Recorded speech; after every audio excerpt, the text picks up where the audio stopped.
That comes with certain responsibilities and certain privileges.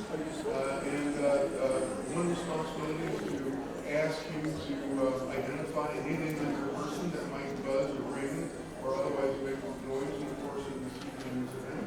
And start the silent turn off what we have to do to make sure that it doesn't ring.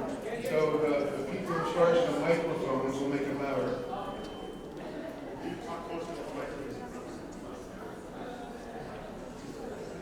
Is that better?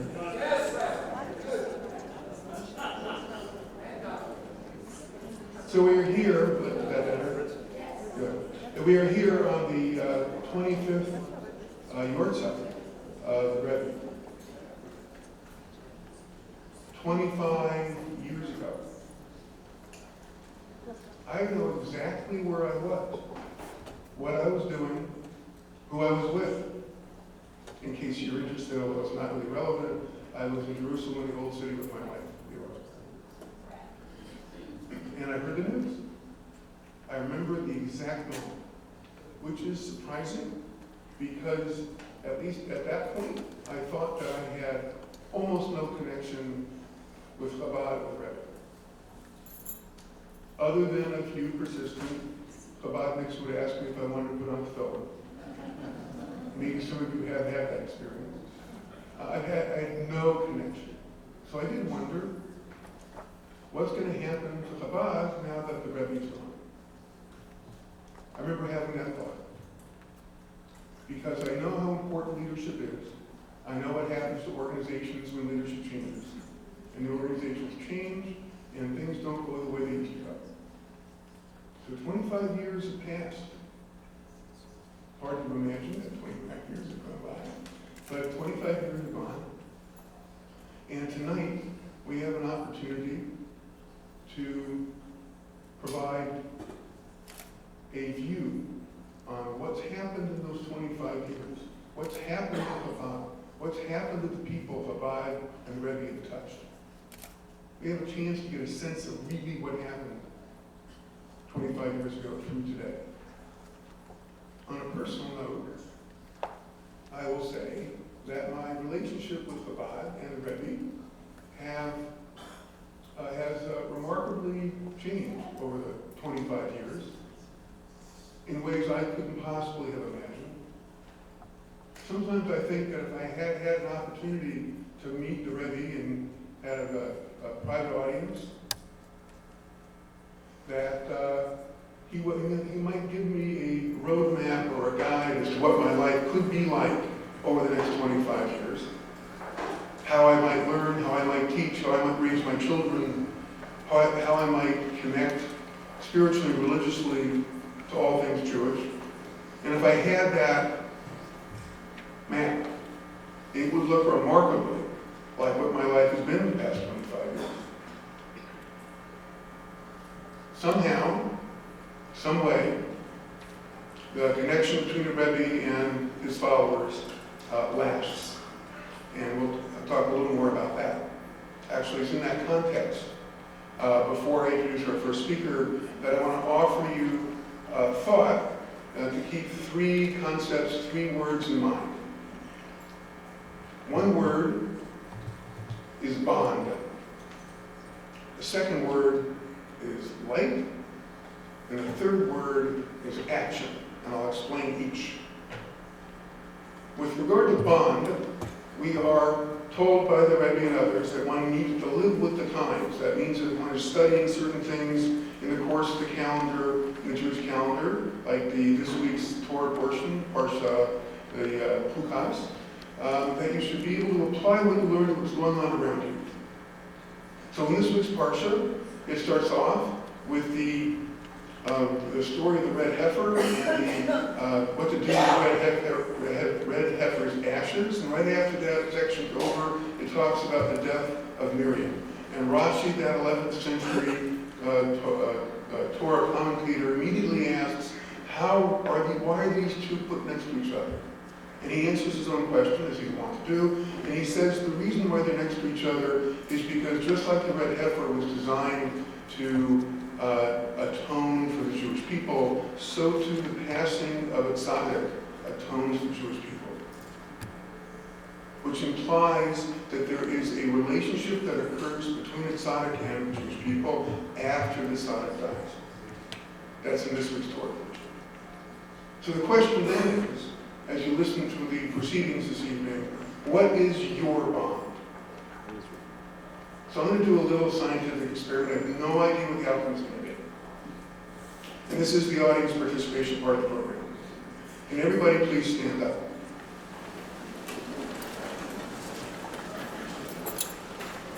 All those people who are standing up, who ever met the Rebbe, whether one-on-one or in some other kind of setting, all the people who met the Rebbe, please sit down. Look around. You are at the tribute of a 25th year yahrzeit. How many times in your life have you gone to a place or any event to honor or celebrate or acknowledge the 25th anniversary of anyone who passed away 25 years ago? And yet you're all, look around, you're all here, you've never met the Rebbe.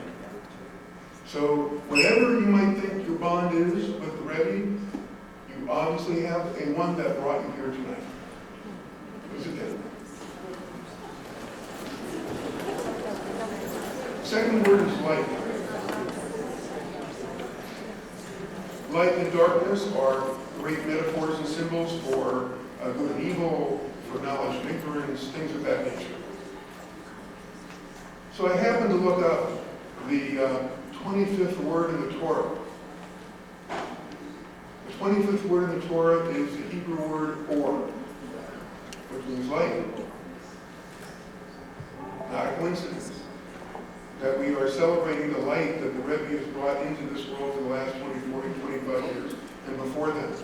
Because as you will hear and experience tonight, there is an explosion of light that has occurred in the world following Gimel 25 years ago. And you should listen for and think about the light that's been created by the work that Rebbe has done, by his writings, and by the people who are his imitators, his shluchim, who've gone all over the world, bringing light into our world.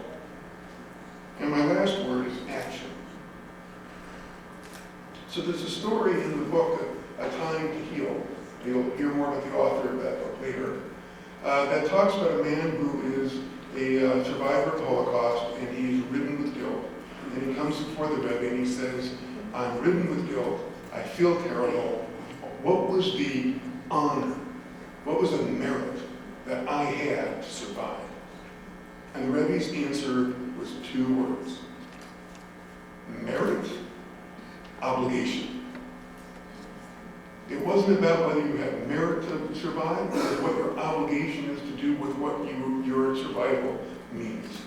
And that conversion of what appears to be tragic to the positive is what the Rebbe has asked all of us to do all the time. The transformation of sadness into purpose. The transformation of emotional paralysis into action. And you will hear tonight themes around how these 25 years have been filled with action in the transformation of not only the Jewish people, but others around the world. So those are my opening comments. I'll give you some things to think about. I'm going to have the pleasure of introducing our first speaker tonight. Our first speaker has a very interesting past. Salvador Litvak is born in Chile, came here when he was 5 years old. And here in the United States, he actually came to New York. And left New York to go to Boston, to Harvard University, where he graduated with honors, and has the distinction of being a participant in the Harvard Heavyweight Rowing Club. It sounds impressive, but that's what he did then. He graduates Harvard, he goes to New York University to get a law degree, passes the bar, and you can kind of see where his trajectory is going at this point, when somehow he ends up, I think, in Hollywood, and creating a number of films and other credits in that including when do we eat and saving Lincoln.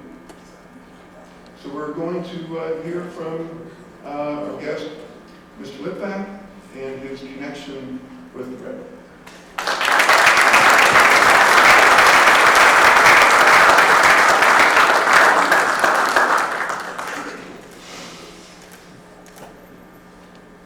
Good evening. Are we awake? Baruch Hashem. The nature of the Jewish soul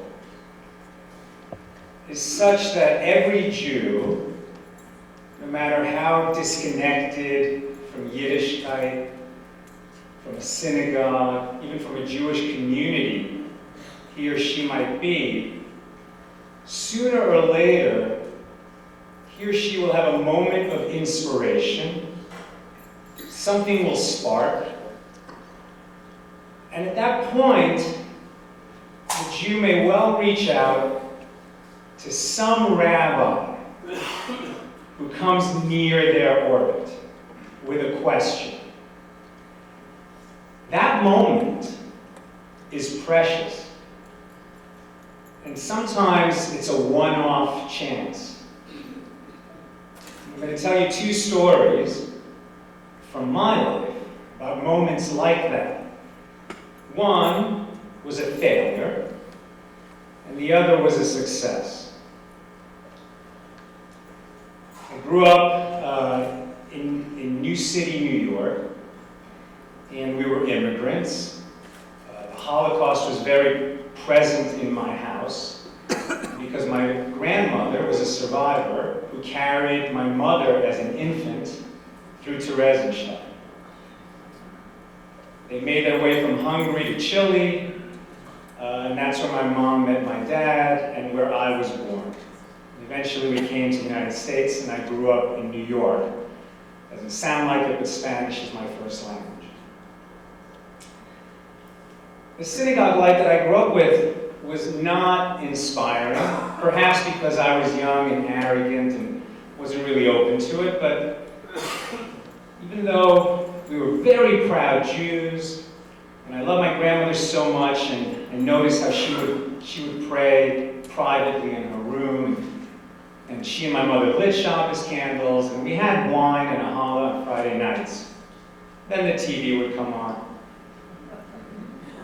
And eventually I had a bar mitzvah, and I was happy about my bar mitzvah because I was done. I was out. I really had very little connection to any kind of organized religion after that for many years. And it's really sad because I was a very spiritual person. I always felt that God made the world. It seemed absurd to me that such a big, magnificent, vast universe would pop into being out of nothing for no reason. Surely there was a creator, and I was interested in him, and I figured he was interested in me. The tragedy is I didn't think Judaism was about that. In college, I took a course called The Bible as Literature. And we read the Bible cover to cover, including the sequel.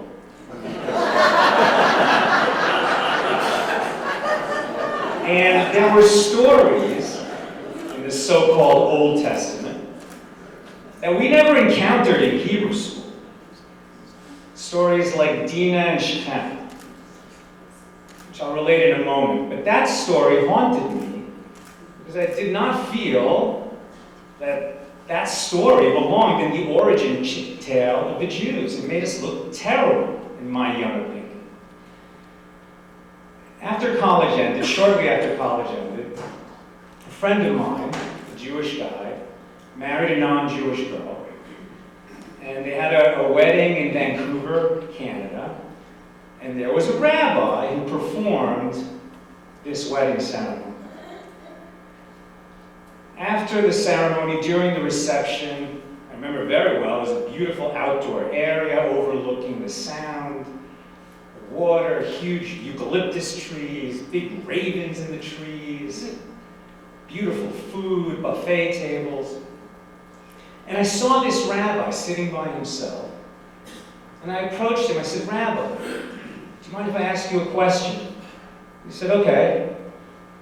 I Rabbi, in the book of Genesis, there's this story where the children of Israel come to a new town, and the one daughter among the 12 sons, Dinah, goes out, meets this prince, a local prince, and something happens. It's unclear what. Perhaps he takes advantage of her, perhaps it's a Me Too moment, perhaps it's worse than that. Perhaps it's much worse than that.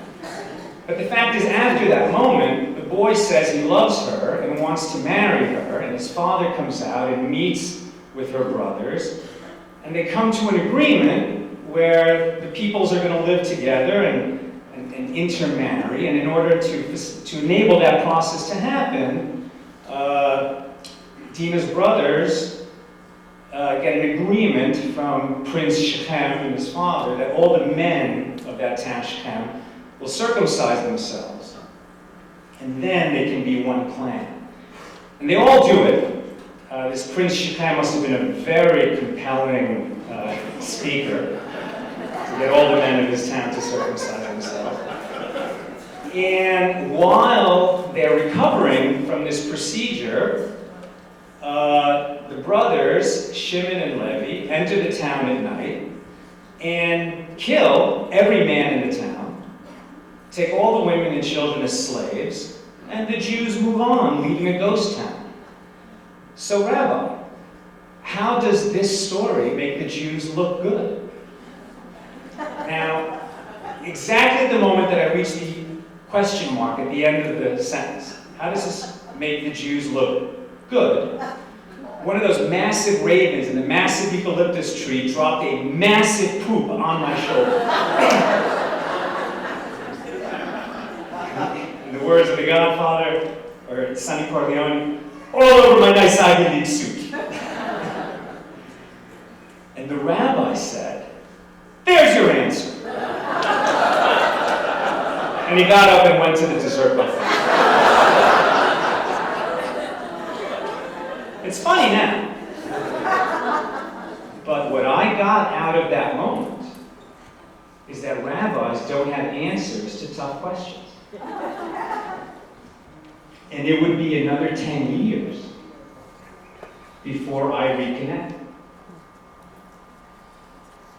10 years later, what happened is that my beloved grandmother, her name was Magda Litvak, left this world.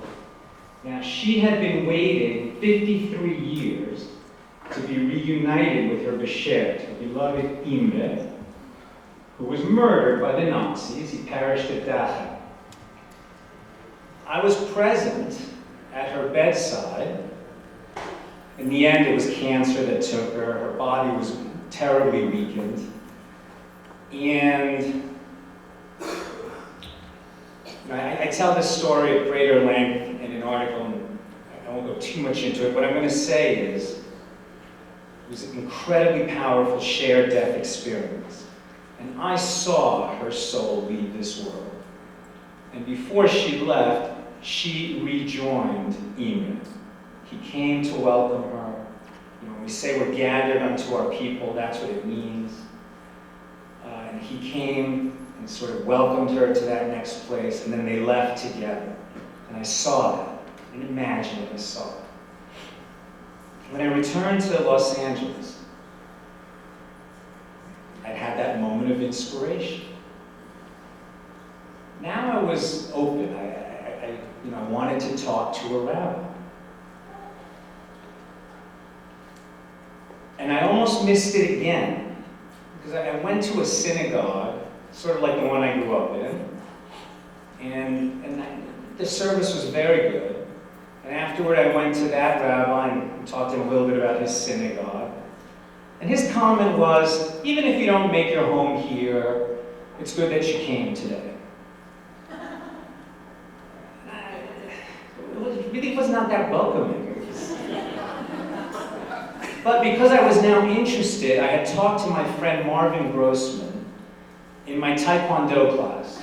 And I said, Marvin, I'm kind of interested. I want to check out a little bit of my own background. I've been looking for this spiritual thing in meditation, in Taekwondo, in long-distance sports. in Tai Chi and Grateful Dead shows.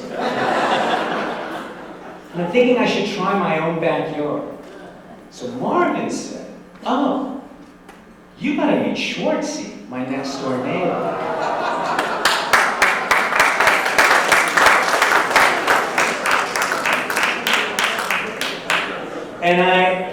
And I found the email that I sent Schwartzy in 1997.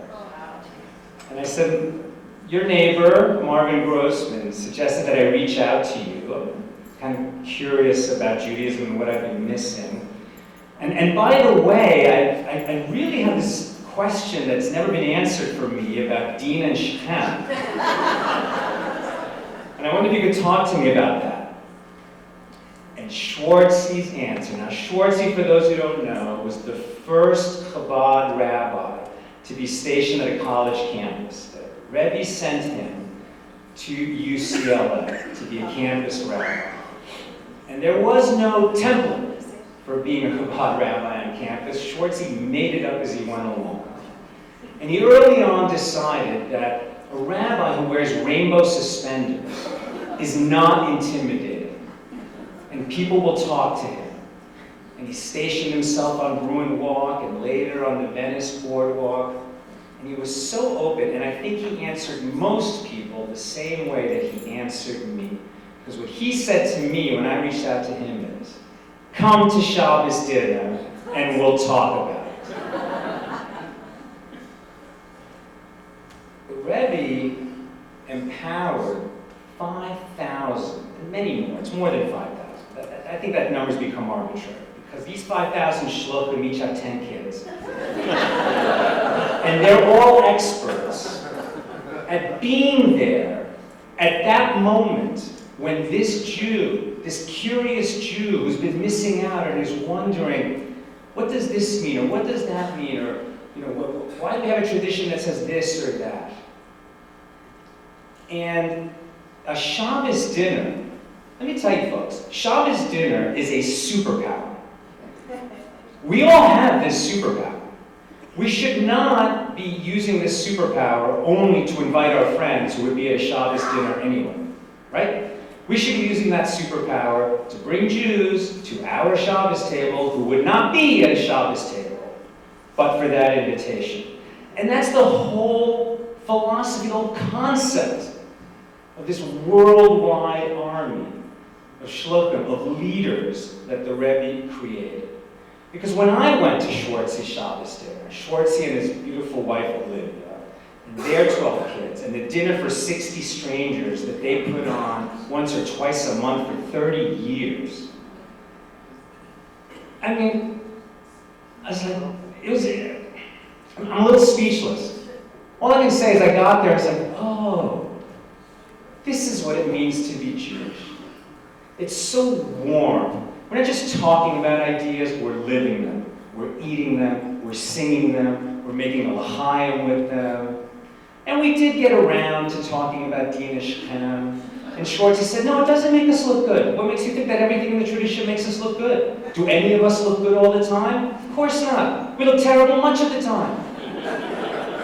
The question is, what do we do with it? What do we do with that moment? We get up, we learn from it, and having learned something, we teach it. And that changed everything for me, and it got me involved, and it got me going. I started learning and learning with Schwartzy. And he would often mention the Talmud. I would take classes from other rabbis, and they would mention the Talmud. And I would think, this Talmud, it must be full of wisdom. I'd like to read that, but I don't really know what it is. I wouldn't know where to begin. And I have a sneaking suspicion that I'm not allowed to read it. Maybe you have to be a rabbi to open the Talmud. So every time I would go to the mitzvah store on Pico Boulevard to get a piece of Judaica or replace a book, something, I would see those volumes of Talmud on the shelf. And I'd say, oh, that's the Talmud. People are old enough here that you understand what I'm saying if I say it looks like 3 Encyclopedia Britannicas. It's amazing, right? The knowledge of humanity fits into 23 volumes of Britannica. The knowledge of the Jews, 73 volumes.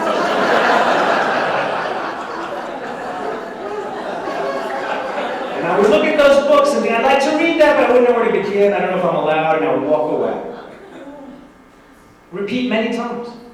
One time, 2005, it's been about 7.5 years, 8 years since that time that I went to Schwartz's for dinner. I'm in that store, I'm looking at those bottles of Talmud, I walk away intimidated. And something stops me. I think, this is ridiculous. They're just books. There must be a book one. I'm not going to back down from them. I'm going to find book one and buy it. So I found book one, it's called Brachas. I took it to the counter. The kid at the register says, "Oh, you're doing Daf Yomi." I said, "What's Daf Yomi?" Well, look at me closely. He looked at me like this. Lowered his glasses as if to say, "Are you kidding me?" And I thought, man, Daf Yomi must be a code. If you don't know the code, you're not allowed to read the book. Now he knows I'm not allowed to read the book. He's got to get rid of me. How do I get out of here? It's so embarrassing. He says Daf Yomi is a program, a schedule, where people around the world read the entire Talmud on that same schedule, 1 page a day. It takes 7.5 years. And today is day one. Right? So I happen to buy book one of the Talmud on day one of a 7.5 year cycle. It's like, okay, God, I get the message. I'm doing Daf Yomi. A lot of people start Daf Yomi. Most do not finish. It's an hour a day at least. People no background like me, more. Every day. You're getting married, do your Daf. It's Yom Kippur, do your Daf. You're directing a movie, working 20 hours a day, do your Daf. I couldn't let go. I stayed with it. I completed Shas in 2012.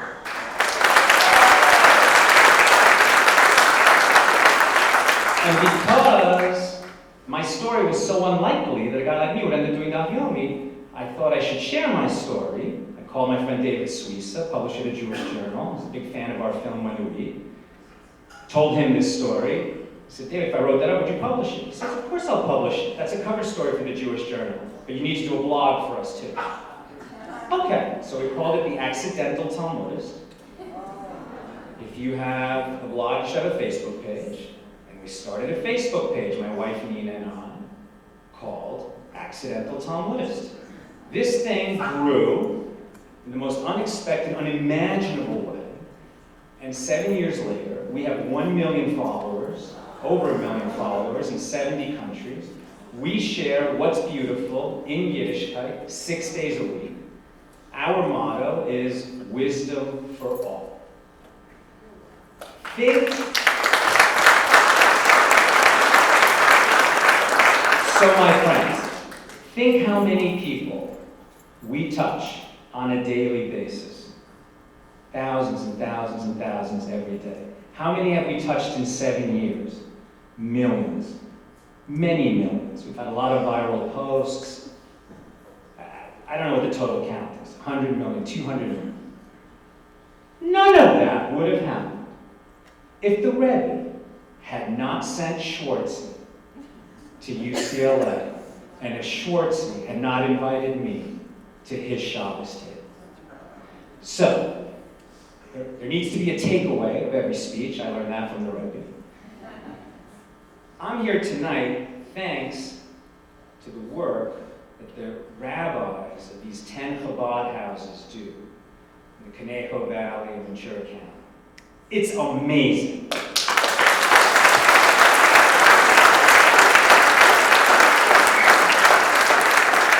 I'm asking you to support your Chabad rabbis because there is a Jew who's going to have a moment of inspiration, and he's only going to ask one time. And if he gets a crummy answer, he's probably going to be turned off, and it could be another decade or more before he comes back. But these rabbis are ready and armed with warmth and Shabbos table and knowledge, and they're ready to help that Jew along, and they need your support. Thank you very much.